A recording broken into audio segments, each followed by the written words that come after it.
बिस्मिल्लाहि वस्सलामु अला रसूलिल्लाह। एक सवाल मेरे पास ये है कि जो बाइक लोग चलाते हैं, मोटरसाइकिल चलाते हैं, तो इनके लिए क्या पैगाम है?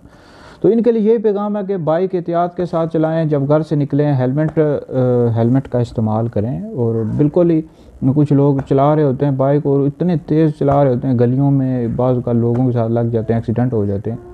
तो वालिदैन से इल्तिजा ये है कि छोटे बच्चों को बिल्कुल भी ना लेकर दें, आए दिन एक्सीडेंट होते हैं।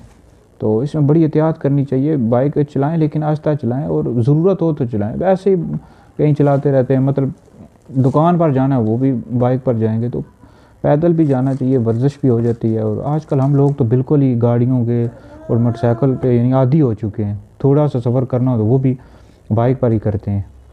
तो एहतियात करनी चाहिए जी। हेलमेट का इस्तेमाल करें और देख कर चलाएँ, आहिस्ता चलाएँ। तो क्योंकि बाइक पर जो एक्सीडेंट होता है, बाइक से एक्सीडेंट जो होता है ना, बहुत ख़तरनाक होता है। कई लोग बेचारे फौत हो जाते हैं। एहतियात करनी चाहिए। छोटे बच्चों को तो बिल्कुल भी ले कर ना दें। बड़े बड़े बंदों को चाहिए एहतियात के साथ चलाया करें।